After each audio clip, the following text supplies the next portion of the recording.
Breaking news చూస్తున్నాం. చంద్రగ్రహణం సందర్భంగా తెలుగు రాష్ట్రాల్లో ఆలయాలు మూసివేసినటువంటి పరిస్థితి కనబడుతుంది. జగిత్యాల జిల్లా కొండగట్టు ఆంజనేయ స్వామి ఆలయాన్ని మూసివేశారు అధికారులు. స్వామి ఆలయానికి భక్తులు ఒకవైపు తరలి వస్తున్నారు. ప్రత్యేకంగా చంద్రగ్రహణం రోజున స్వామివారి దర్శనం దైవానుగ్రహాన్ని ప్రసాదిస్తుందని కూడా భక్తులు తెలుపుతున్నారు.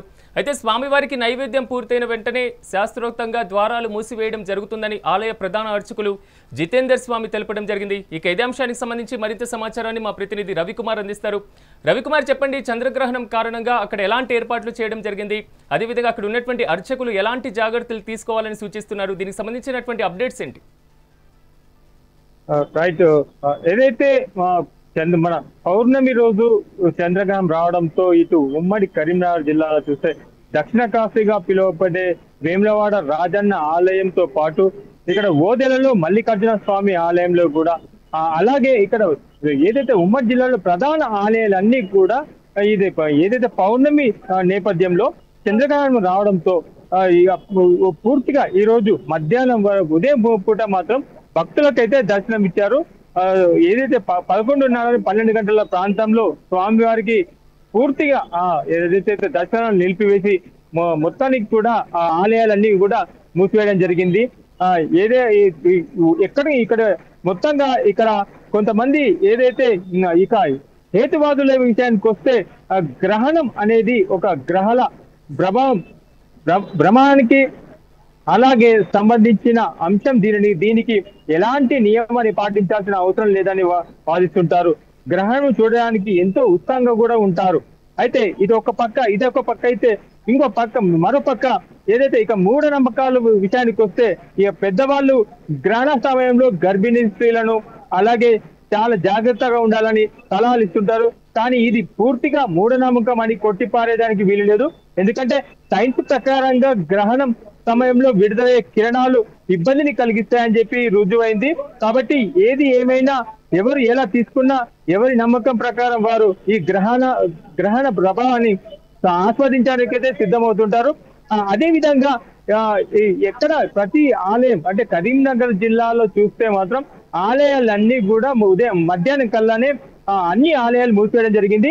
అదే విధంగా ఏదైతే చంద్రగ్రహణం పూర్తి అయిన సమయంలో రేపు ఉదయం 8 గంటల సమయంలో పుణ్యవచనం చేసిన తర్వాత సంక్షోభణ ఈ వంటి శుద్ధి కార్యక్రమాలన్నీ చేసిన తర్వాతనే భక్తులకు దర్శనం ఇవ్వడానికి సిద్ధం చేస్తుంటారు ఆలయ పూజారులు, ఆలయ అధికారులు కూడా.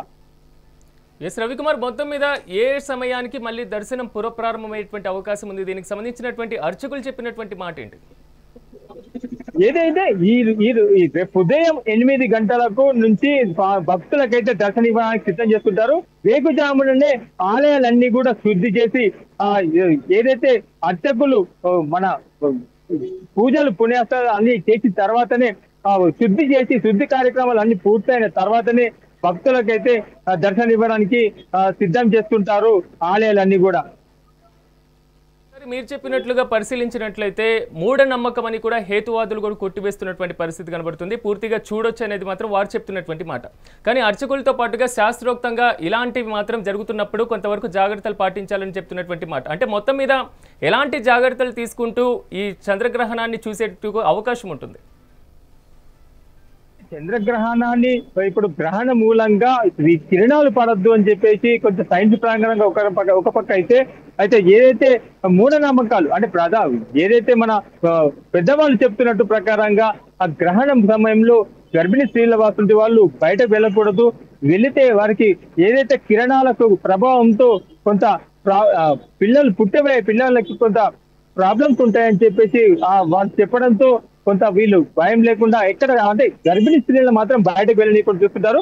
మిగతా వాళ్ళు మాత్రం కొంత జాగ్రత్తగా అంటే ఏదైతే సేఫ్టీగా కొంచెం చూసుకుంటూ బయటకు వెళ్ళి ఆ గ్రహణాన్ని అయితే చూసే అవకాశాలు కూడా ఉంటాయి. అంటే కనిపించే మన ఆంధ్రప్రదేశ్ లో ఇప్పుడు ఈ ఒక చంద్రగ్రహణం కనిపిస్తే మాత్రం చూసే వీళ్ళెందుకు కొంతమంది శాస్త్రవేత్తలు అయితే చూడొచ్చు అంటున్నారు.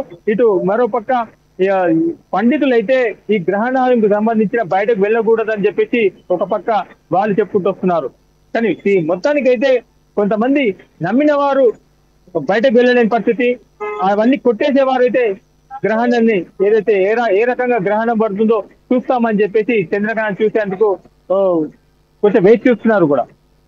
రవికుమార్, మొత్తం మీద ఆలయం దగ్గర పరిస్థితి ఏ విధంగా ఉంది? ఎందుకంటే స్వామి వారికి కూడా పూర్తి స్థాయిలో నైవేద్యాన్ని సమర్పించాలని కూడా భక్తుల తాకిడి భారీగా కనిపిస్తూ ఉంటుంది. ఎందుకంటే ఈ రోజు చంద్రగ్రహణం వచ్చిన తర్వాత దర్శనం ఉండదు కాబట్టి, ఈ నేపథ్యంలో అక్కడ భక్తుల తాకిడి ఉందా, లేదా పూర్తి స్థాయిలో ఆలయాన్ని మూసివేశారు కాబట్టి భక్తులు కూడా తిరుగు ప్రయాణం చేస్తున్నారా? ఏదైతే వేములవాడ సంబంధించిన ఆలయానికి అలాగే కొండగట్టులో ఉన్న ఆలయానికి కూడా భక్తులు వస్తుంటారు. అయితే ఈ రోజు ఆదివారం కాబట్టి ఈ పౌర్ణమి ఉన్న సందర్భంగా భక్తులు కూడా కొంత ఉదయం పూటనే దర్శనం చేసుకొని మధ్యాహ్నం కల్లా ఏదైతే ఆలయాలు అయితే మూసివేసే సమయానికి ఆ దర్శనం అంతా పూర్తి చేసుకుని తిరుగు ప్రయాణం చేశారు. ఇప్పటికైతే భక్తుల తాకిడి ఎలాంటి లేదు. కానీ రేపు తెల్లారి సోమవారం కాబట్టి సోమవారం అధిక సంఖ్యలో రాజరాజేశ్వర స్వామి దర్శించుకోవడానికి భక్తులు వస్తుంటారు. కాబట్టి ఏదైతే చంద్రగ్రహణం అయిపోయిన తర్వాత ఆలయాన్ని శుద్ధి చేసిన తర్వాతనే ఈ భక్తులు చూడడానికి అవకాశాలు ఉంటాయి. కాబట్టి ఈ వేకుజామున సమయంలో భక్తులు కూడా వచ్చే అవకాశాలు అయితే ఆలయానికి వచ్చే అవకాశాలు అయితే కనిపిస్తున్నాయి. రవికుమార్, పరివాహక ఆలయాల్ని కూడా మూసివేస్తున్నామనేది కూడా అర్చకుల ముందు నుంచి చెప్తున్నటువంటి మాట.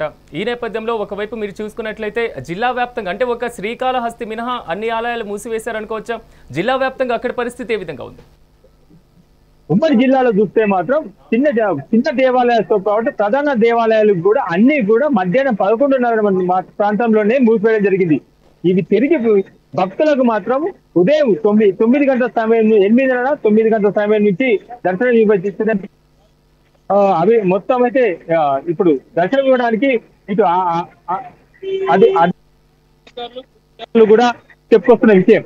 ఇక్కడ చిన్న ఆలయాలు అంటే ఏదైతే ఇటు మన మందిరాలు ఎన్ని మంది ఇక్కడ ఉమ్మడి జిల్లాకు సంబంధించిన అన్ని దేవాలయాలు కూడా ధర్మపురిలో కూడా ఉన్న ఏదైతే అక్కడ మన ఆంజనేయ స్వామి టెంపుల్ తో పాటు నరసింహస్వామి టెంపుల్ కూడా మూసివేయడం జరిగింది. కాబట్టి ఆ టెంపుల్ కూడా అన్ని శుద్ధి చేసిన తర్వాతనే ఉదయం 8 గంటల నుంచే భక్తులకైతే దర్శనం చేయడానికి అన్ని సిద్ధమవుతాయని చెప్పి చెప్పుకొచ్చారు. Thank you.